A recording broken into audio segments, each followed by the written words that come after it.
I never wanted to be an alpha. The words echoed in my head like a confession I had whispered 1,000 times, but never loudly enough for the world to hear. From the moment I presented as an alpha, it felt as if the entire world had quietly decided what my life should look like, what kind of person I was supposed to become, and how I should behave every single day. Strength, dominance, leadership, confidence. Those were the words people threw at alphas like commandments carved into stone. And if you failed to live up to them, even slightly, people looked at you as if you were some kind of defect. I never asked to be strong. I never asked to lead anyone. I never wanted to dominate anyone. If anything, the more people told me what an alpha was supposed to be, the more I felt as if I had been placed inside the wrong role, the wrong body, the wrong life. There was no hunger for control inside me, no desire to command, no cold certainty that I belonged above anyone else. There was only exhaustion from pretending and a quiet, almost shameful wish to be allowed to exist as myself. I still remember the evening when everything first became unbearable. I must have been 16. I was sitting at the dinner table with my parents while the smell of roasted meat filled the house and the evening news murmured softly from the television in the living room. Outside the windows, dusk was already gathering. It should have been an ordinary family dinner, the kind of evening that leaves no mark in memory, but something had been pressing against my chest for weeks. A quiet frustration, a dull ache that refused to disappear no matter how much I tried to swallow it down. Eventually, the words slipped out before I could stop them. I wish I had been born an Omega instead. The moment the sentence left my mouth, the entire room fell silent. My mother froze with her fork halfway to her lips. Her eyes widened slowly as if she had not just heard a strange statement, but something impossible. My father, who had always been a man of few words, placed his chopsticks down with painful slowness and looked at me in a way that made the back of my neck turn cold. For several seconds, neither of them spoke. Each second stretched endlessly. Then my father's voice finally broke the silence. "Don't ever say something so shameful again."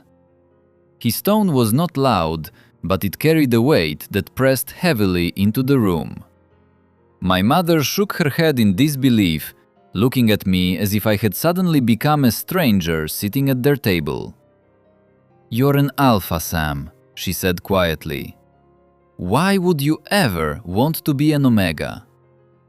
I did not know how to answer her. How could I explain, with ordinary words, what it felt like to pretend every day to be someone I was not?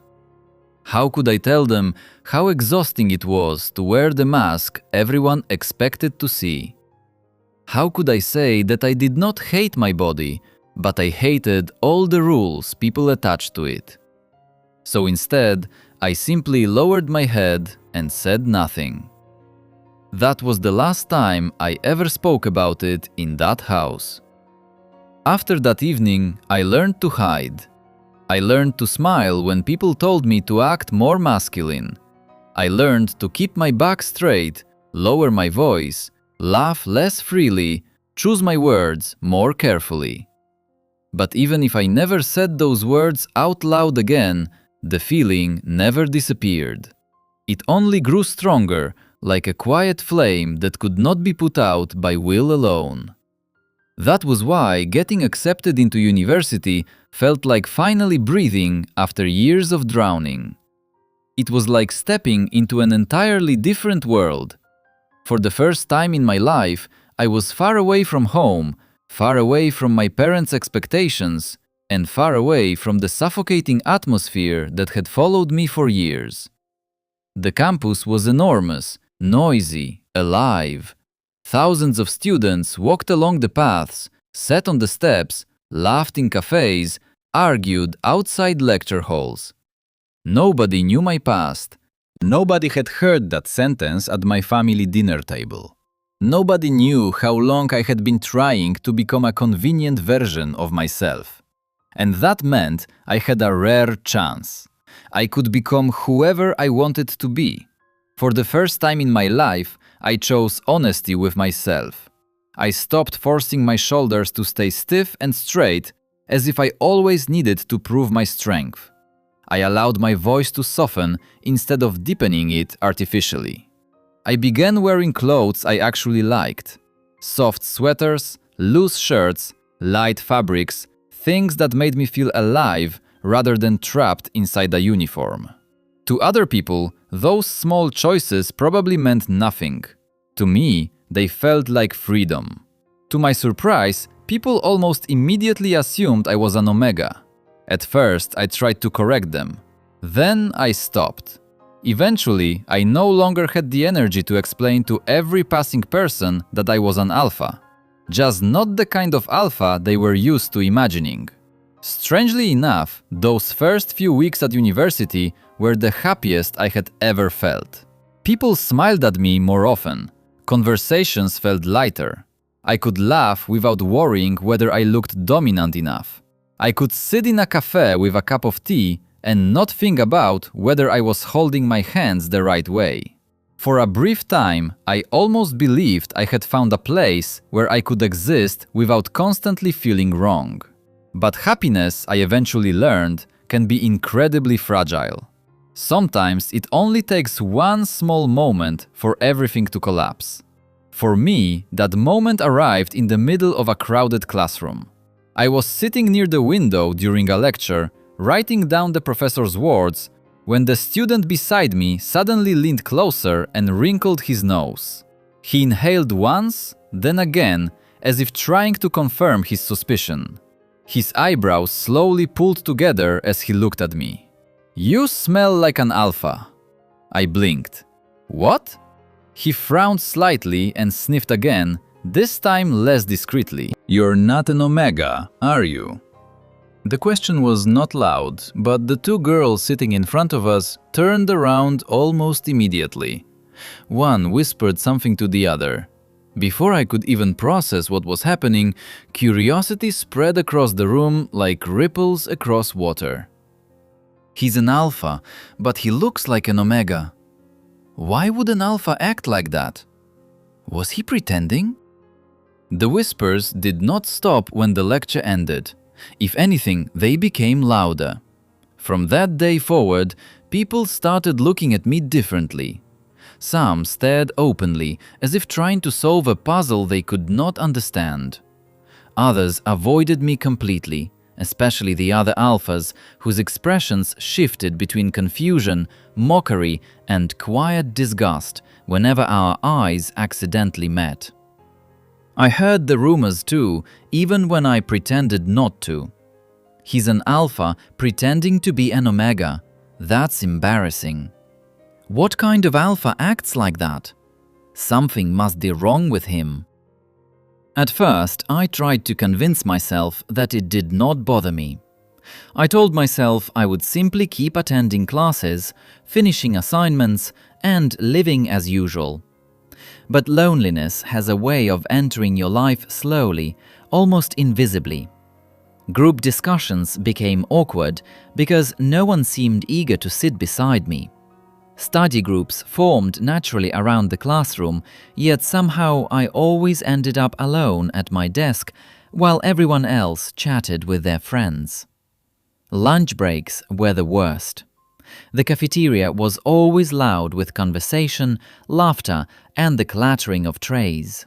But all that noise only made the empty seat across from me feel even more obvious. Sometimes I would stare at my food for far too long, quietly hoping someone might come over, sit down, and start a conversation. Most of the time, no one did. Eventually, I started spending more time in the quieter corners of campus, where fewer people noticed me. It was not ideal, but silence was easier to endure than whispers. One afternoon after lunch, I was sitting alone at a table near the dormitory courtyard. The wind moved gently through the leaves, sunlight slipped between the branches, and I pretended to read my notes. In reality, I simply did not want to look at the people passing by. Then someone suddenly dropped a backpack onto the chair across from me with a soft thud. I looked up. A boy with messy brown hair and a relaxed smile sat down in front of me. He looked completely unaffected by the uncomfortable atmosphere that usually surrounded me. "Hey," he said casually. "You're Sam, right?" "Yes." "I'm Jake," he replied, pointing at himself with his thumb. "Your new roommate." For a few seconds, I simply stared at him, unsure how to react. Jake did not seem tense. He did not seem embarrassed. He sat across from me as if it were the most natural thing in the world. Then he glanced at my tray and raised an eyebrow. "You've been staring at that rice for like 2 minutes. Are you planning to eat it or intimidate it until it disappears?" A quiet laugh escaped me before I could stop it. I had not meant to laugh, but his easy tone loosened something inside my chest.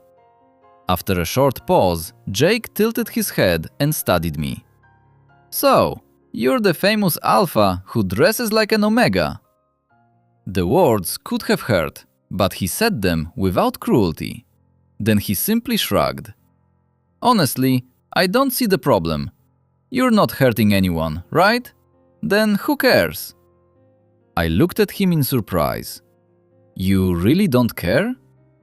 He opened a bottle of soda and took a sip. "Should I?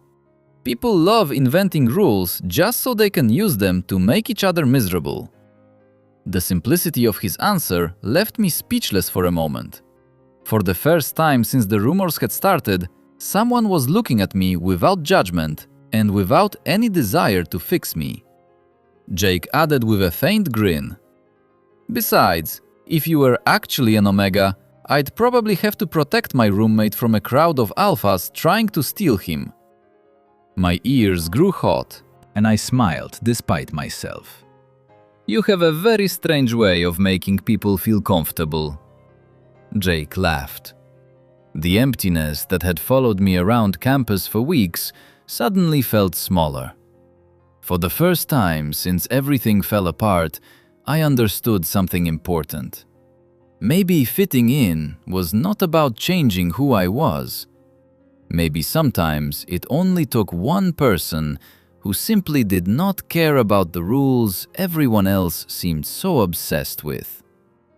At that moment, sitting across from Jake in the warm afternoon light felt like exactly what I needed. Back then, I did not know that my quiet world was about to change again. This time, because of someone who seemed untouchable even by the air around him. That day, I had just finished a long lecture and was slowly heading back toward the dormitories.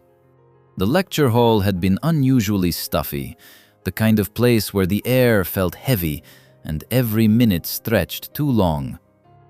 When the professor finally dismissed us, most students rushed out of the room like birds escaping a cage. The hallway quickly filled with voices, laughter, the rustle of bags, and footsteps against the tiled floor. I stepped out a little later than everyone else, adjusting the strap of my bag over my shoulder. The corridor was crowded. Students moved in small groups, some leaning against the walls, scrolling through their phones, others talking about assignments. Usually, I would have walked quietly through the crowd without paying much attention. But that day, the atmosphere suddenly shifted. The noise around me softened slightly. Several students stepped aside almost at the same time, as if making room for someone who had not even asked them to move. Curious, I slowed down. Then I saw them. A group of 5 or 6 guys were walking down the hallway from the opposite direction. Their presence alone was enough to make people move out of their path. They did not look like typical students rushing between lectures. There was something rough about them, not careless or messy, but quietly bold, almost dangerous. They moved with relaxed confidence, as if the entire hallway belonged to them. At first, my gaze moved casually over the group. Then it stopped on him. He was walking slightly ahead of the others. He was tall, with broad shoulders and posture that was both straight and relaxed. His dark hair fell slightly over his forehead, and his sharp eyes looked forward, as if nothing around him was important enough to hold his attention. He was not talking loudly, he was not laughing, he was not trying to intimidate anyone. He simply walked forward with his hands in his pockets, carrying a quiet confidence that seemed to bend the entire corridor around him. I did not realize I had stopped walking. The strange thing was that he was not doing anything special, yet I could not look away. As the group came closer, my heart began beating a little faster, for reasons I could not explain. Maybe it was curiosity, maybe it was the strength of his presence, maybe it was something else I did not yet know how to name. For a brief moment, the distance between us was barely a step. Our shoulders almost brushed. I instinctively held my breath, but he did not look at me, not even once. His eyes stayed fixed ahead, completely uninterested in the students around him. Just like that, he walked past. A faint trace of a dark, dangerous pheromone lingered in the air for a moment, before slowly fading as he continued down the corridor with his group. I turned slightly and watched his back until he disappeared around the corner. A sudden voice beside me made me jump. "You were staring pretty hard." I turned and saw Jake standing there, his hands on his hips, following my line of sight with a knowing grin. My ears immediately warmed. I quickly looked away and pretended to adjust the sleeve of my sweater. Who was he? Jake glanced down the hallway again, and his expression shifted slightly. "That's Adrian." Adrian. The name felt unfamiliar, but something about it immediately stayed with me. "Third-year political science," Jake said. "And according to the rumors, he's an enigma." I looked at him in surprise. "An enigma?" "Yeah, the kind nobody wants to mess with. They say his parents are insanely rich, the professors love him, and students avoid him not because he threatens anyone, but because everyone already understands it's better not to find out what happens if you make him angry." A chill moved down my spine. I glanced toward the hallway again, even though Adrian had long since disappeared. The image of his calm walk, his indifferent eyes, and the way people instinctively moved out of his path remained strangely alive in my mind. I walked back to the dormitory beside Jake, trying to push the encounter out of my thoughts. But after that day, something strange began happening. I started noticing Adrian everywhere. Not because he was actually always near me. It was just that once I had seen him once, it became almost impossible not to recognize him in a crowd. His presence stood out even when he was not trying to draw attention, like a shadow that made the surrounding light seem dimmer. Sometimes I would catch a glimpse of him across the courtyard, walking with the same group of guys I had seen that day in the hallway. Other times I noticed him leaving one of the larger academic buildings, his expression unchanged as students moved aside without even realizing they were doing it. Each time, my eyes found him before my brain had the chance to stop them. It was a habit that formed without my permission. Before long, I realized something that made my ears heat every time it crossed my mind. I had developed a crush on him. It sounded ridiculous even inside my own head. Adrian probably did not even know I existed.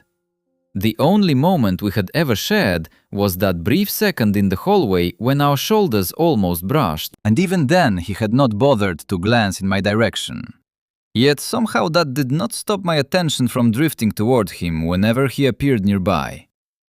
I tried to convince myself it was only curiosity, but deep down I knew that was not entirely true. One evening, the university held a student social event. Apparently, it was meant to help students from different departments meet outside of lectures, though most students treated it as an excuse to drink, listen to loud music, and forget about assignments for a few hours. Jake insisted we go. "You've been hiding in the dorm too much lately," he said while dragging me out of our room. "If you don't start interacting with actual human beings soon, you're going to turn into a ghost." I did not argue for long. By the time we arrived at the hall, the place was already buzzing with energy. Music echoed from the walls, groups of students gathered around tables filled with drinks and snacks, and laughter blended into a lively noise. Jake disappeared almost immediately after we entered, claiming he had seen someone from his department. I was left standing alone, awkwardly adjusting the sleeves of the cropped top I had chosen earlier that evening. It exposed a small part of my waist, something that would have made my parents faint if they had ever seen it. After a few minutes, I decided to get a drink. The refreshment table stood near the center of the room. I stepped closer and reached for a bottle of soda. At the exact same moment, another hand reached for the same bottle. Our fingers brushed lightly. Startled, I looked up. Adrian. For a few seconds, both of us froze. I pulled my hand away first. "Sorry," I said quickly. He did not answer right away. His eyes lingered on me. It was not an aggressive stare, but it felt assessing, as if he had unexpectedly noticed something he had not expected to see. The intensity of his gaze made my face grow warm. Was he judging me? Then one of his friends walked over and clapped him on the shoulder, saying something I could not hear over the music. Adrian's attention shifted away from me just as quietly as it had appeared. Without another word, he picked up the drink and left with his group. I exhaled slowly, only then realizing I had been holding my breath. "That was awkward," I muttered. Taking a different drink, I quickly moved away from the table and searched for Jake. I eventually found him near the far wall, talking to a girl who looked like she belonged to the Omega class. Jake waved me over. "This is Lily," he said, gesturing toward her. She smiled warmly. "You're Sam? Jake told me about you." I blinked. "He did?" "Of course," she said with a small laugh. "You're cute." My ears immediately turned red. Before I could respond, a sudden commotion erupted on the other side of the room. Several students had turned toward a nearby table. Curious, I followed their gaze. Adrian was sitting there with his usual group, looking calm as ever. An Omega girl stood beside him, leaning close while speaking animatedly, her face bright with obvious interest. Even from across the room, it was clear she was flirting. But Adrian's reaction was cold. He said something quietly. The girl's smile slowly faded. A moment later, she covered her face and hurried away, clearly embarrassed. The table fell silent. Adrian simply picked up his drink as if nothing had happened. Lily sighed softly. Poor thing, she probably thought she had a chance. "Is he always like that?" I asked, unable to hide my curiosity. Lily leaned closer. "Adrian doesn't like Omegas. Apparently, he thinks Omegas are too feminine." I looked at her in surprise. "Then what does he like?" Lily smiled faintly. "Masculine alphas." The words settled heavily in my chest. For several seconds, I simply stared down at the drink in my hands. That meant my chances were already zero. Yes, technically, I was an alpha, but to anyone who looked at me, I appeared entirely different. Soft, quiet, delicate. Masculine had never been a word anyone used for me. The music continued playing, people kept laughing, and I still could not stop myself from glancing across the room at Adrian. He sat there, calm and unreachable. Suddenly, the little secret crush I had been carrying felt even more foolish. Later that same evening, Jake and I found ourselves standing outside a large building near the edge of campus. Music was already vibrating through the walls. A line of students stretched along the walkway. Jake confidently handed 2 tickets to the person at the entrance. They barely looked at us before waving us inside. Just like that, we had successfully sneaked into a senior-only party.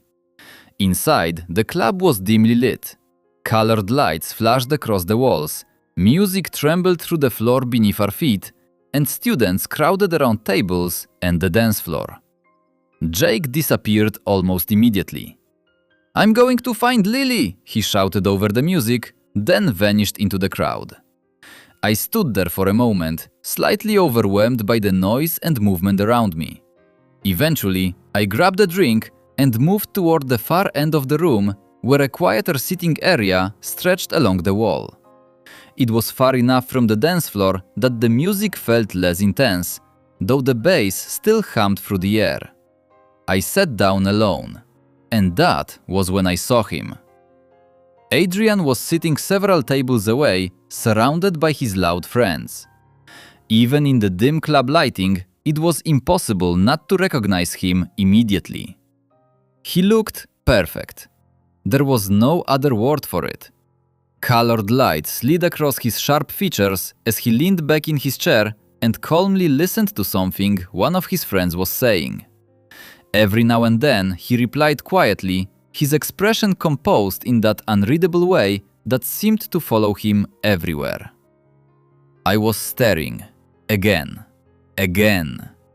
I quickly looked down at my drink. "This is ridiculous," I muttered. To distract myself, I took a long sip, then another. The drink was stronger than I expected, or maybe I simply drank too quickly. Either way, warmth spread through my chest, the music grew louder, and the lights became slightly blurrier as time passed. At some point, I decided I needed fresh air, or the restroom. That sounded like a good idea. I stood carefully and walked toward the hallway near the back of the club, where the restrooms were located. My steps were slower than usual because the alcohol made the floor feel less stable. The hallway was much quieter. When I pushed open the restroom door, the cool air inside immediately cleared my head a little.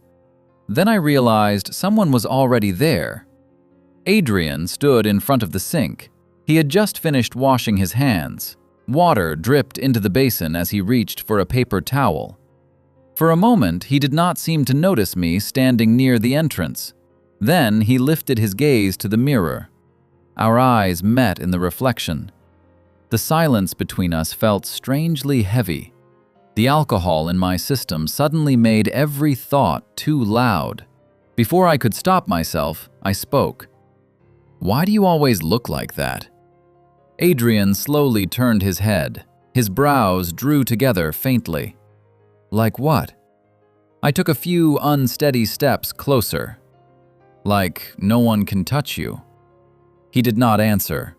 I let out a quiet laugh, though my chest felt tight. "You always walk around like nothing in the world can bother you." My chest ached for reasons I did not understand. "And you always ignore me." The last part slipped out more quietly than I intended. Adrian's gaze sharpened slightly. "Do you hate me or something?" The question hung in the air. Adrian did not answer. He simply watched me. His silence twisted something inside my chest. All the frustration, embarrassment, and foolish longing I had been hiding for weeks suddenly rose to the surface. "Say something," I whispered. He remained silent. For some reason, that made me even more upset. Without thinking properly, I reached out and grabbed the front of his shirt. His eyes widened slightly, and then I kissed him. It happened so fast that even my own brain did not understand what I had done. My lips pressed against his for only a few seconds, but those seconds felt endless. Then reality crashed back into me. I pulled away. My heart was pounding violently in my chest. "I'm sorry." Adrian had not moved. He was still standing there, looking at me with an expression I could not read. But I did not stay long enough to understand it. Panic shot through my body all at once. I turned and rushed out of the restroom, pushed through the crowd, and headed straight for the exit. I did not stop running until I reached the dormitory. By the time I collapsed onto my bed, my whole body felt like it was burning. What did I just do? I groaned into my pillow. My mind replayed the moment again and again. The questions I had asked him, the way I had grabbed his shirt, the kiss.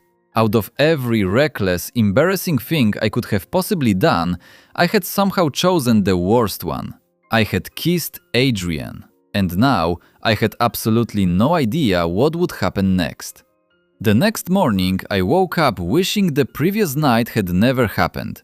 For a few seconds after opening my eyes, everything felt normal. Sunlight slipped through the dorm window, the room was quiet, and the distant hum of campus morning drifted in from outside. I pulled the pillow over my face as if hiding from the light might erase my shame. It did not. Every detail came rushing back with painful clarity. Worst of all, the moment my lips had actually touched his, I groaned softly. What was I thinking? Apparently, alcohol had completely turned off the part of my brain responsible for self-preservation. I rolled onto my back and stared at the ceiling while a deep sense of dread settled in my chest. Adrian probably hated me now, and that was not even the worst possibility. He probably thought I was insane. A junior student sneaking into a senior event, confronting him in a restroom, asking strange questions, then suddenly kissing him without permission. The more I thought about it, the worse it sounded. I pressed both hands against my face. What if he tells people? What if the story spreads across campus? What if everyone finds out I drunkenly kissed him in a restroom? The humiliation alone would probably kill me. Strangely enough, the day passed quietly. No whispers, no rumors, no strange looks. It was almost as if nothing had happened. By the second day, I started convincing myself that maybe Adrian had simply forgotten about it. For some reason, that left a strange emptiness in my chest. For almost a full week, I did not see Adrian anywhere. Not in the courtyard, not near the lecture halls, not even in the library. Eventually, I convinced myself the problem had solved itself. Adrian probably had no interest in thinking about me again. Honestly, that was probably for the best. Until one afternoon. I was leaving a lecture and walking down the hallway toward the dormitories. Everything felt normal. Students passed by in small groups, talking about classes and laughing. Then suddenly, a hand grabbed my wrist. My entire body froze. The grip was firm but not painful. My heart skipped violently as I turned around. Adrian was standing behind me. His expression was calm as always, but this time, his eyes were focused entirely on me. Students continued walking around us, their footsteps echoing through the corridor, their conversations blending into the background. But I could hardly hear anything. All I could feel was the warmth of Adrian's fingers around my wrist and the way he held me in place, as if he had decided that running away was no longer an option. He stood close. His tall frame cast a shadow over me. As always, his expression was difficult to read. For a moment, he simply looked at me. Not casually, not by accident, but with full attention, as if he were studying every reaction on my face. I awkwardly tightened my hand around the strap of my bag, trying to think of a way to escape without completely embarrassing myself. But Adrian spoke first. "Why have you been avoiding me?" His voice was low and steady, almost quiet. The question instantly tightened my chest. I wanted to say I was not avoiding him, that I was simply busy, that I had things to do, but the words stuck. "I'm sorry for what happened," I said finally. "It was a mistake." The moment those words left my mouth, Adrian's gaze changed slightly. Not with anger or annoyance, more as if he were quietly reconsidering something in his mind. For one brief second, his fingers loosened around my wrist, and I thought he was going to let me go. Instead, his hand moved higher. Before I could react, he gently placed his palm at the back of my neck. The sudden contact made my breath catch. Now I had no choice but to look directly at him. Up close, Adrian seemed even harder to understand. His eyes held a quiet intensity that made my heart race. He was not looking at me the way other people usually did, with confusion or judgment about how I behaved as an alpha. He was simply observing me. Somehow, that felt far more dangerous. "It was a mistake," he repeated softly. "Yes, I was drunk. I didn't know what I was doing." Adrian did not argue. He watched my face for another long moment, as if weighing the honesty of my answer. Then, unexpectedly, a faint smile touched his lips. It was subtle and brief, but seeing that expression on someone as composed as Adrian felt strangely disarming. "You talk a lot when you're drunk," he said. I wanted to deny it immediately, but the heat burning across my face made any defense useless. Adrian stepped back slightly, finally giving me space to breathe again. Still, his gaze remained on me, as if the conversation was not finished. "You're quite interesting," he said. The words caught me completely off guard. The hallway seemed to grow quiet again. Students continued walking around us, yet the space between Adrian and me felt separate from the rest of the world. A small pause in the middle of an ordinary day. Then Adrian released me completely. Without saying anything else, he turned and walked down the hallway, disappearing into the crowd. I stayed there long after he left. I used to think the worst thing that could happen to me on campus was being invisible. That day, I realized something worse existed. Becoming someone Adrian truly looked at. A few days later, one of my lectures ended almost 20 minutes early, but I still lingered near the academic building, slowly arranging my books in my bag.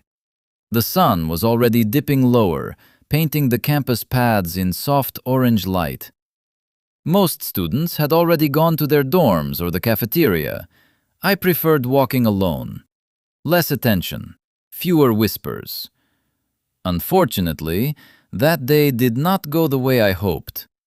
Just as I turned the corner near the engineering building where Jake had classes, 3 guys stepped directly into my path. They were not strangers. I had seen them around campus before. Loud, arrogant upperclassmen who treated the university like their personal territory. One of them looked down at the books in my arms and smirked. "Well, look who it is. The quiet little alpha who pretends to be an omega." He nudged his friend. "The one who barely talks." I tightened my grip on my books and tried to walk past them.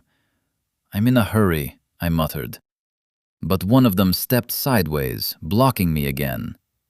"Relax," he said casually. "We just want to talk." My stomach tightened. Conversations like this never ended well. Another one leaned closer, his voice mocking. "You're in the same faculty as Adrian, right?" The moment I heard his name, my body tensed. Adrian. Even his name felt dangerous.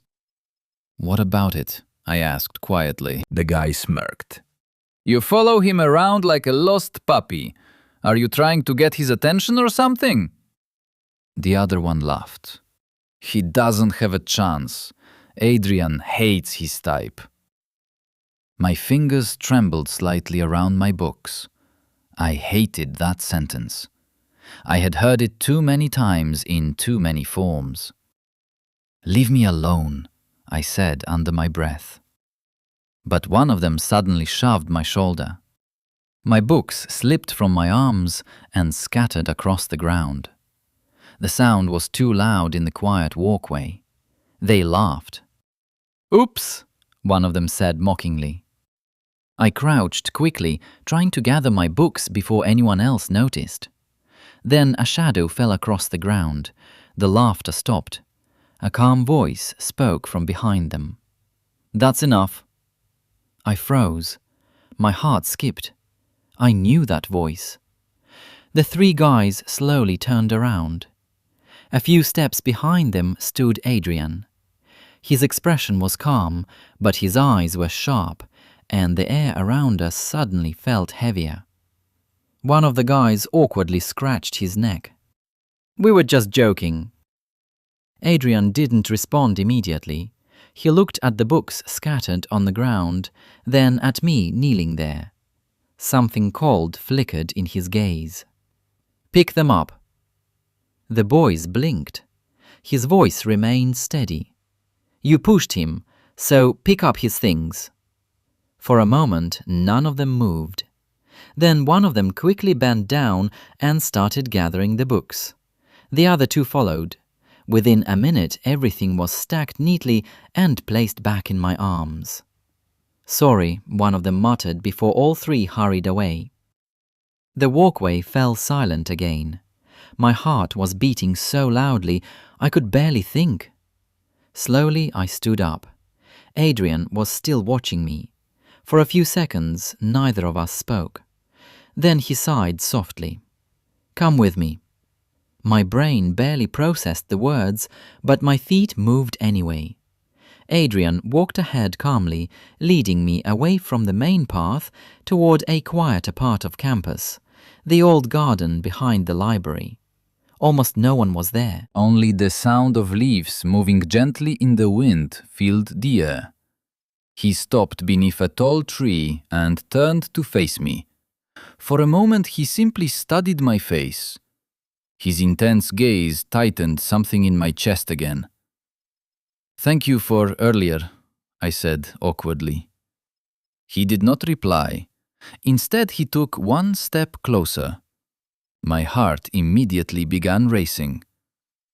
Then Adrian reached out. His fingers gently lifted my chin. My breath caught. His hand was warm as he lightly touched my face, making me look into his eyes. "You are the first person on this campus who has ever caught my attention," he said. My brain completely stopped working. Before I could answer, his hand slid down from my cheek and took my hand. His fingers intertwined with mine naturally, as if they had always belonged there. I looked down in shock. Adrian studied our joined hands thoughtfully. "You have beautiful hands," he murmured. My face grew even hotter. "They're just normal." He shook his head slightly. "Long fingers," he said, his thumb brushing lightly against mine. "Beautiful." My heart felt like it was about to explode. Then he looked at me again. For the first time since I had met him, his expression softened. "I want to get to know you better. Your personality draws me in." I could not move or speak. Happiness, fear, embarrassment, and disbelief all tangled inside me. The calm, untouchable Adrian, the person everyone feared, was standing in front of me, holding my hand and looking at me as if I was something rare. A simple, ridiculous thought struck me. Was Adrian flirting with me? After that afternoon in the garden, Adrian started appearing in my life more frequently. It was as if the tables had turned. Before, I had been searching for him with my eyes, but now it felt like he was the one finding me. He remained the same calm, intelligent, dangerously confident Enigma everyone on campus knew. The only difference was the way he treated me. He started walking me back to the dormitory after lectures.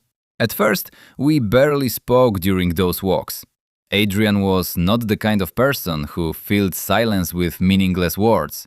Strangely, I started to feel comfortable in that quiet space between us. Sometimes he simply looked at me, his sharp eyes studying my face as if trying to memorize every detail. Other times, he suddenly took my hand while we walked, as if it were the most normal thing in the world. The first time he did it in public, my entire face turned red. Adrian only smiled faintly. "You blush easily." I covered my face with my sleeve. "Stop looking at me like that." "Like what?" "Like you're analyzing me." His fingers tightened slightly around mine. "I am analyzing you." Somehow, that made my heart race even faster. Soon, spending time with Adrian became the best part of my day. We studied together in the library. We walked around campus late in the evening when most students had already returned to their dorms.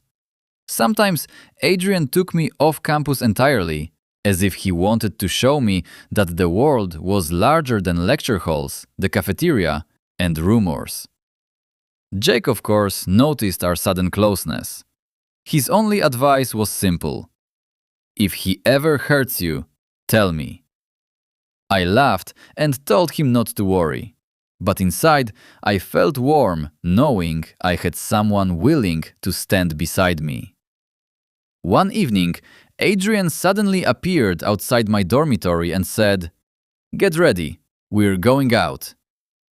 That was how we ended up at a small cinema near campus.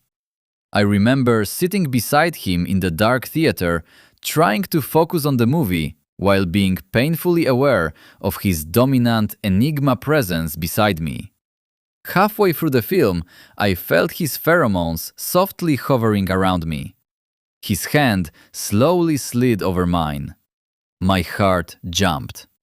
I glanced sideways. Adrian was not even looking at me. His eyes remained fixed on the screen as he intertwined our fingers. But the small smile at the corner of his lips gave him away. When the movie ended and we stepped outside, the cool night air touched my face.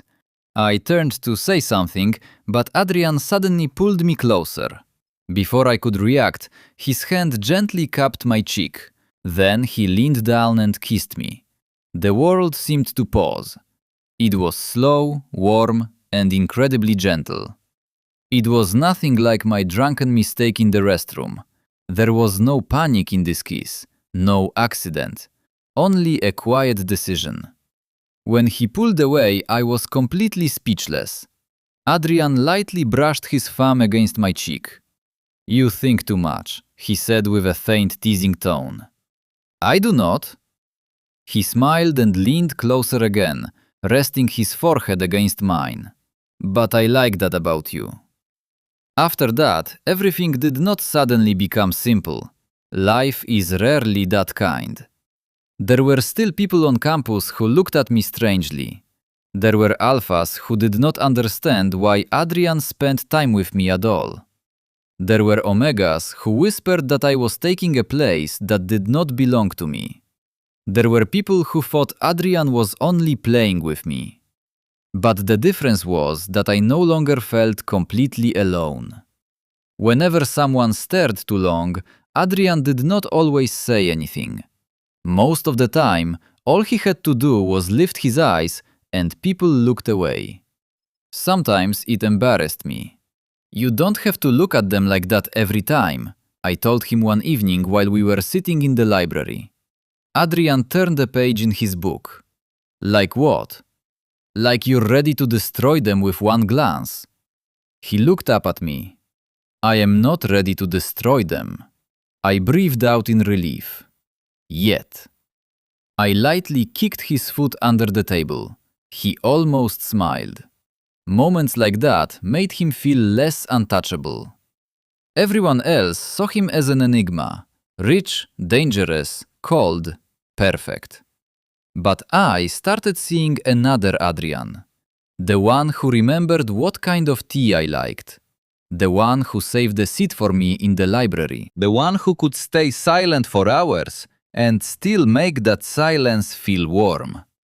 The one who played with my fingers when he thought I did not notice. One day I asked him, "Why me?" We were sitting on a bench behind the old library. The evening was quiet and the air smelled of wet earth after rain. Adrian did not answer immediately. He looked down at our hands where his fingers were calmly intertwined with mine. "Because you don't try to become what others want you to be," he said at last. I smiled bitterly. I spent years doing exactly that. "But you still never became what they wanted." His voice was softer than the wind. "There is softness in you, but it is not weakness. There is courage in you, but it does not shout. People think an alpha has to crush others to be strong. You prove the opposite, even if you do not see it yourself." I did not know what to say. A lump rose in my throat. For the first time, someone was not simply accepting my strangeness. He was calling it strength. Adrian squeezed my hand gently. "You caught my attention precisely because you are not like everyone else." His words stayed with me for a long time. By the end of the semester, we spent almost every day together. Sometimes I still feared it would disappear, that Adrian would suddenly come to his senses and realize I was not what he truly wanted. That he needed a properly masculine alpha, like Lily had said, not me. Someone who blushed at every compliment and wore soft sweaters because they made it easier to breathe. But Adrian seemed to read those fears even when I said nothing. One day, when I tried to pull my hand away because a group of students was staring from the other end of the corridor, he simply held it tighter. "Don't hide," he said.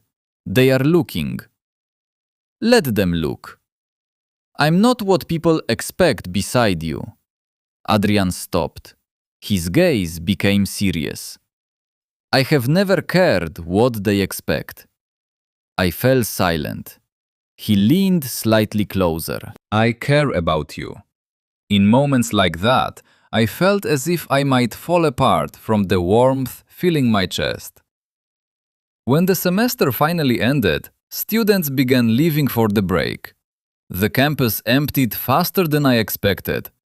Hallways that had always been full of voices suddenly grew quiet. Rooms in the dormitory were vacated one after another. I packed my bag with a strange mix of happiness and anxiety. I was going home. The house I had grown up in greeted me with familiar smells, the same order in the entryway, the same sound of the kettle in the kitchen. Everything looked the same, but I was not the same anymore. The rooms felt smaller. The walls that had once pressed down on me now simply stood silent. For the first few days, I behaved carefully. I did not want to become that teenager again, sitting at the table with his head lowered. But something inside me had already changed. I could no longer hide completely. One afternoon, I was sitting on the couch texting Adrian. He had already sent me 3 messages complaining that he was bored without me. "It's only been 2 days," I wrote, smiling at the screen. He replied almost immediately. "That is already too long." I laughed softly. Just then, my mother walked into the living room. She stopped and looked at me curiously. "You've been smiling at your phone all day." I froze. My mother sat beside me and gently nudged my shoulder. "Who are you talking to?" I hesitated, but before I could hide the screen, Adrian sent another message. My mother leaned slightly closer and saw his name. "Who is he?" she asked almost immediately. A short silence settled between us. "He's my friend, Mom." She looked at me closely, as if trying to read everything I was not saying. "Sam, do you love him?" My chest tightened. I slowly nodded. "Yes." She looked at the screen again. "Does he love you too?" I did not hesitate. "He does," I said quietly. My mother looked at me for a long moment. Then she smiled. She reached over and gently covered my hand with hers. "Sam," she said softly, "your father and I may not understand everything immediately, but you are still our son." My chest ached. "You do not have to change yourself to make us happy," she continued. "We are already proud of you." My vision blurred. I smiled, then leaned forward and hugged her. Her arms wrapped around me in return. For the first time in years, I felt relief, deep and real. Later that evening, my father sat in the kitchen reading news on his tablet. My mother had clearly spoken to him already, because when I entered, he raised his eyes and looked at me for a long time. There was no longer the coldness I remembered from when I was 16.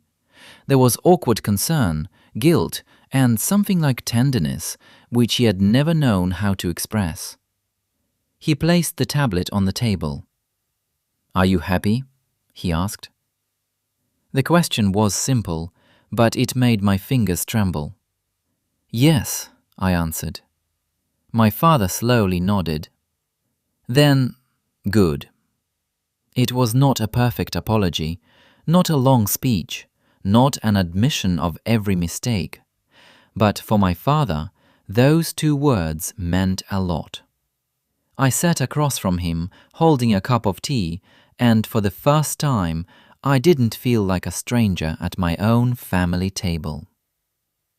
A few days later, Adrian came to visit. When I opened the door and saw him standing there with a small travel bag in his hand, I nearly dropped my phone from excitement. He looked completely calm, as if he hadn't come to meet my parents, but had simply stopped by for an ordinary walk. "I missed you," he said plainly. My face immediately turned red. "You could have waited until you were inside to say that." "I could have," he agreed, "but I didn't want to." I introduced him to my parents. My mother was warm and attentive, my father reserved but polite. They seemed happy to see me bring someone home for the first time, not as a random friend, but as someone who truly mattered. Adrian behaved perfectly, calm, respectful, never trying to appear as anything he was not. Still, I noticed how his gaze found me from time to time, as if checking whether I was all right. Later that evening, we sat together in the quiet backyard of my house. The sky was painted in soft evening colors. Distant voices came from neighboring homes, leaves rustled gently, and the air was warm and peaceful. Adrian sat beside me, his fingers softly intertwined with mine. I looked down at our hands and smiled. For so many years I had been afraid of being myself, afraid of judgment, afraid of not fitting the role the world had created for an alpha, afraid that if people saw the real me, they would turn away. But now Adrian was beside me, my parents were inside the house still loving me, and for the first time, none of it felt impossible. I turned toward him. "I'm glad I didn't change who I was." Adrian looked at me. "What do you mean?" I smiled.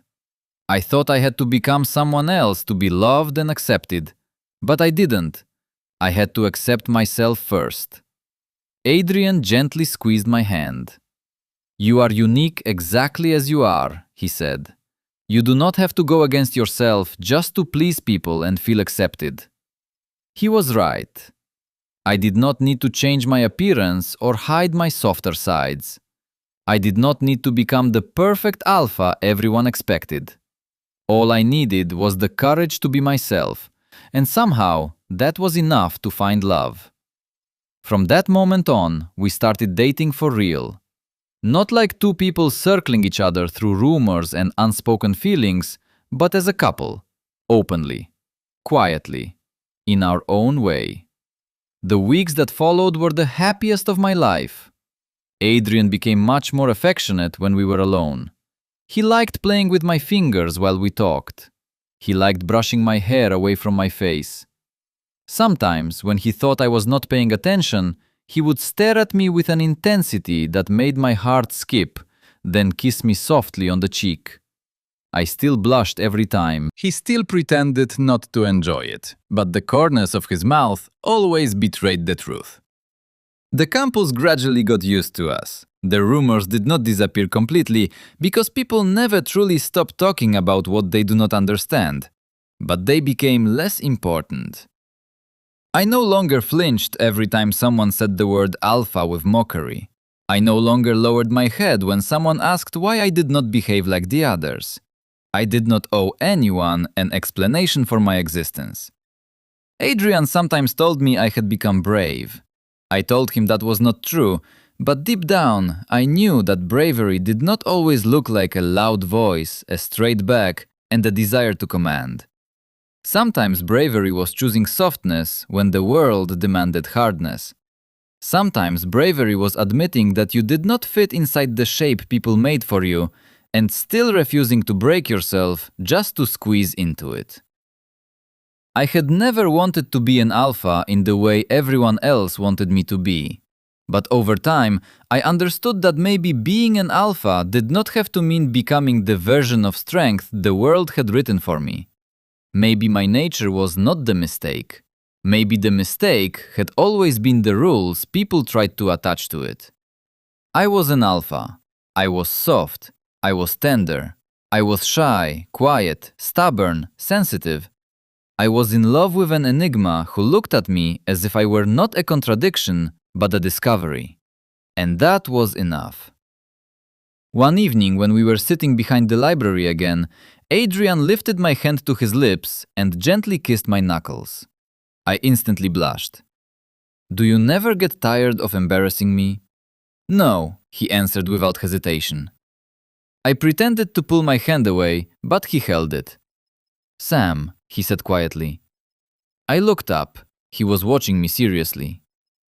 "Never hide from yourself again." Something inside me softened. "I won't."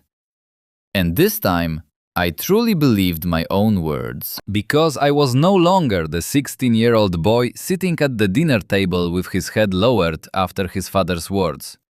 I was no longer the student sitting alone in the cafeteria, hoping someone would not be afraid to sit across from him. I was no longer only a rumor, only a strange case, only an alpha nobody knew how to name. I was myself. And beside me was someone who never asked me to become anyone else. Later, as we walked back toward the dormitory, the evening campus was filled with the soft glow of streetlights. The path ahead of us was quiet. Adrian walked beside me, our hands joined. Somewhere in the distance, students laughed, the wind moved through the trees, and the world felt lighter than before. I thought about how long I had run from the word alpha, how long it had sounded like a sentence passed against me. But in that moment, the word no longer hurt. It no longer belonged to my father, to my classmates, to rumors, or to everyone who tried to force me into their expectations. It belonged to me. I could decide for myself what it meant. Adrian suddenly looked at me. "What are you thinking about?" I smiled. "That I'm happy." His expression softened. He said nothing, only squeezed my hand. And that was enough. To the world, maybe we were still a strange pair, an untouchable enigma and an alpha everyone had mistaken for an omega. But that no longer mattered to me. I no longer wanted to prove, explain, or justify myself. The love I found did not ask me for a mask. It simply asked me to stay. And I stayed. If you enjoyed this story, Please like the video, leave a comment, and don't forget to subscribe. Thank you for watching. See you in the next story.